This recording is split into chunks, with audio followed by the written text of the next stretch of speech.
আসসালামু আলাইকুম, শুভেচ্ছা, স্বাগতম। প্রিয় দর্শক, এখানে আমাদের চ্যানেলের পক্ষ থেকে একটি সংশোধনী, একটি বক্তব্য দিব। তা হলো, আমাদের চ্যানেলটার নাম ছিল নাসা নিউজ বাংলা বিডি, কিন্তু এখন আমরা চিন্তা করে দেখলাম নাসা একটি বিশ্ববিখ্যাত নাম। এটা আমেরিকান একটা মহাকাশ সংস্থার একটা নাম। সুতরাং এই নামটা আমাদের তাদের অনুমতি ছাড়া দেওয়াটা ঠিক হবে না। তাদের সাথে আমাদের কোনো যোগাযোগও ছিল না এবং তাদের অনুমোদনও নেওয়া হয় নাই। সুতরাং আমরা নিজের থেকে উপলব্ধি করলাম যে নাসা নামটা আমাদের রাখা ঠিক হবে না। এই নামটা যদি রাখি, তারা আমাদের বিরুদ্ধে ব্যবস্থা নিতে পারে, যেহেতু আমরা কোনো অনুমোদন নেই, জাস্ট কৌতূহলীভাবেই এই নামটা দেওয়া হয়েছিল। তো এই সমস্ত ব্যাপার উপলব্ধি করতে পেরে, প্রিয় দর্শক, এই নামটা চেঞ্জ করা হয়েছে। তো এখন নতুন নাম, আমাদের চ্যানেলের নতুন নাম হবে গ্লোবাল নিউজ বাংলা। তো এই নামে এখন আপনারা আশা করি আমাদের এই চ্যানেলটাকে চিনে থাকবেন এবং এই চ্যানেলটাকে লাইক, শেয়ার, কমেন্ট করে সামনের দিকে এগিয়ে নিয়ে যাবেন।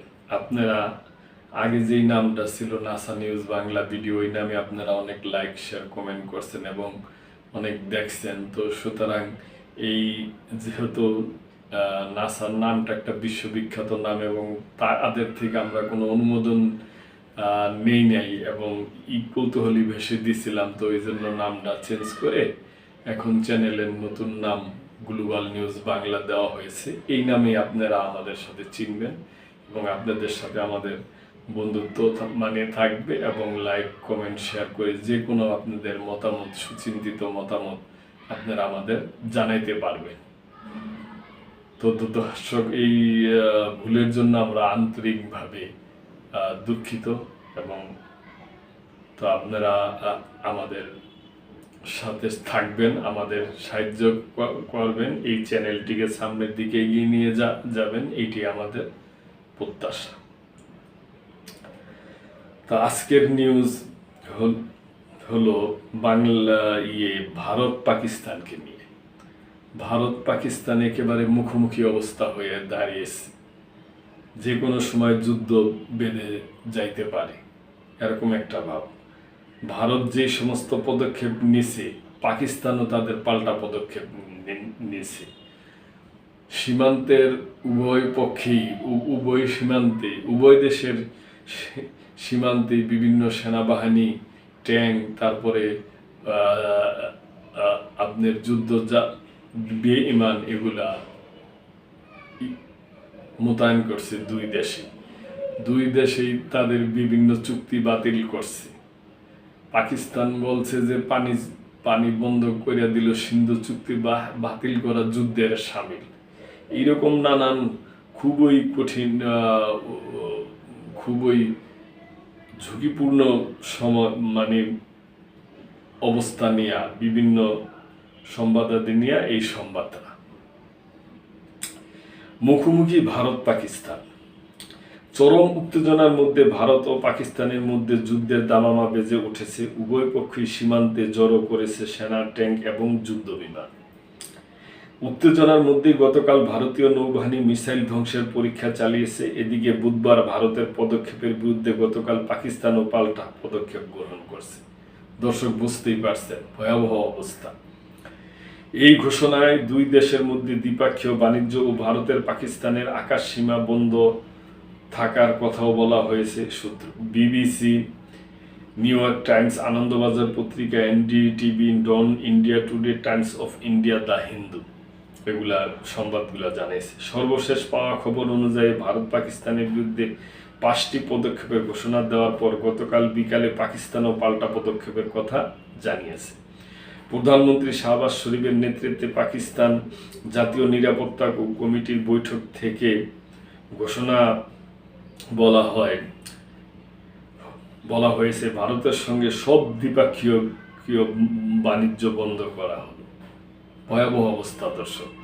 ভারতীয় বিমানগুলোকে পাকিস্তানের আকাশ সীমায় প্রবেশের অনুমতি দেওয়া হবে না, সেই সঙ্গে ভারতীয়দের পাকিস্তানে যাওয়ার সব ভিসা বাতিল করা হলো। তবে শিখ পুণ্যার্থীদের জন্য বিশেষ ছাড় দিবে পাক প্রশাসন।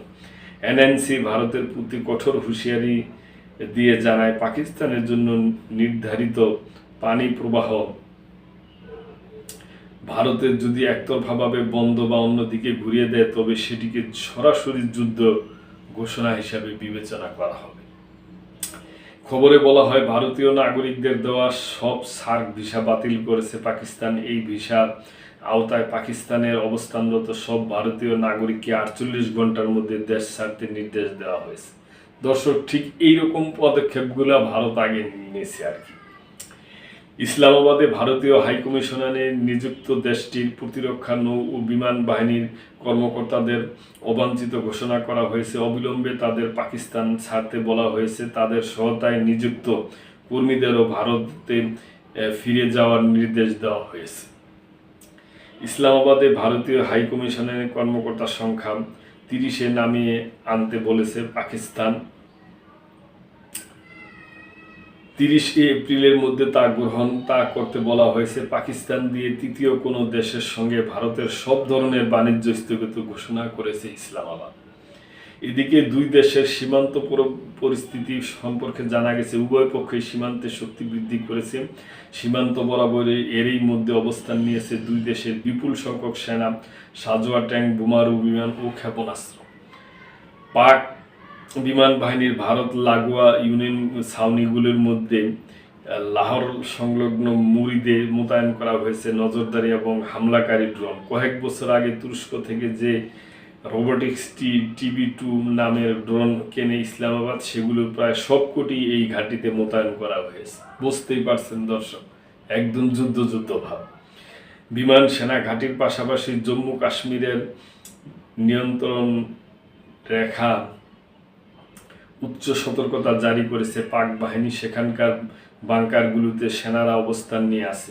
ভারতীয় সূত্র দাবি করেছে, সীমান্ত লাগোয়া এলাকায় ইসলামাবাদের সৈন্য সংখ্যা বৃদ্ধির প্রমাণ মিলেছে। বিমান ট্র্যাকিং ওয়েবসাইট ফ্লাই রাইডার 24-এর স্ক্রিন থেকে এক্স হ্যান্ডেল সেগুলোকে সরিয়ে দেন নেটাগরিকদের একাংশ।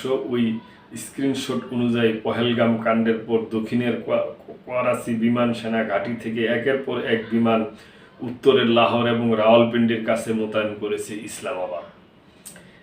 PFF 198 এবং লকহিড C-130 এই হারকিউলিস নামের পরিবহন বিমান দক্ষিণের ঘাঁটি থেকে উত্তরে নিয়ে গেছে রাওয়ালপিন্ডি সেনা কর্মকর্তারা। এছাড়া PFO 101 এমব্রয়ে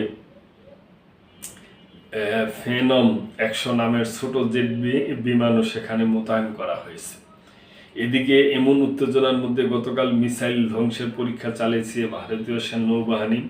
মাইক্রো ব্লগিং সাইট এক পোস্টে নৌবাহিনী জানিয়েছে, তাদের নিজস্ব প্রযুক্তিতে তৈরি মিসাইল বিধ্বংসকারী INS সুরাত সফলভাবে সামুদ্রিক অঞ্চলে একটি দ্রুত নিচ দিয়ে উড়ে যাওয়া মিসাইল ধ্বংস করেছে।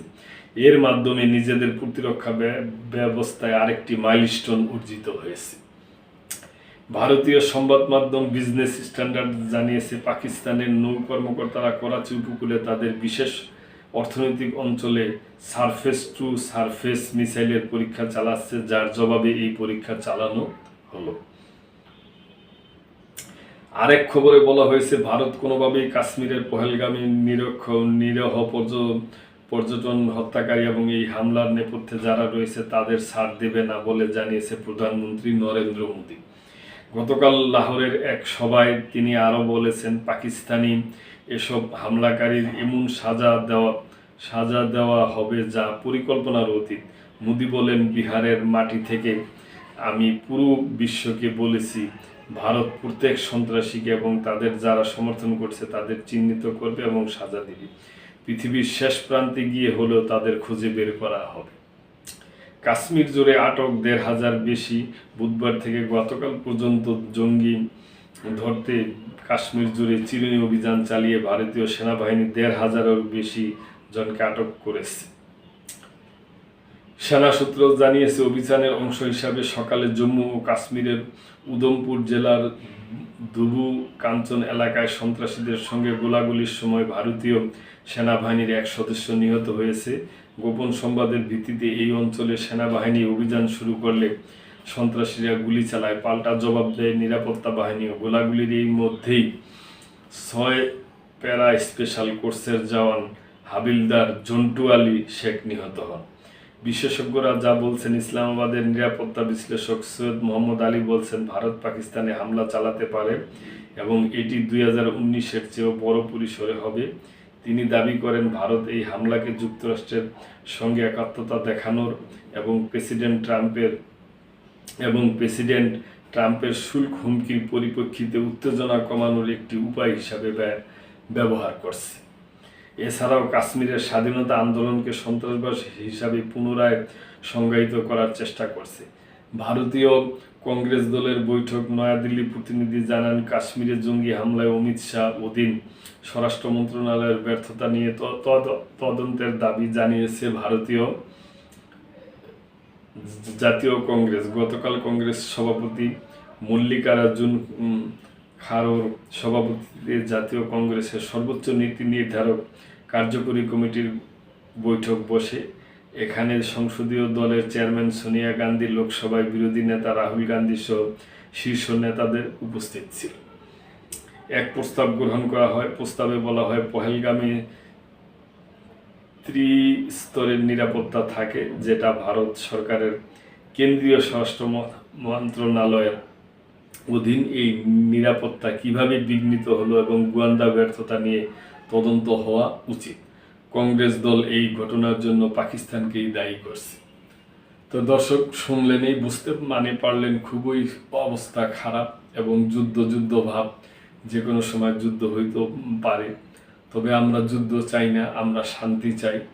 আমাদের পক্ষ থেকে আমরা এই হামলার নিন্দা করি এবং এরকম হামলা পৃথিবীর কোথাও যেন না হয়, এটাই আমরা চাই। আমাদের এই গ্লোবাল নিউজ বাংলা চ্যানেলের পক্ষ থেকে হামলায় যে সমস্ত পরিবারের লোকজন নিহত হয়েছে তাদের প্রতি সমবেদনা, এবং তারা যেন এই শোক কাটিয়ে উঠে আবার ঠিকঠাক মতো করতে পারে এবং যে উত্তেজনাকর পরিস্থিতি সৃষ্টি হয়েছে এটা প্রশমিত হয় এবং যারা হামলা করছে তাদের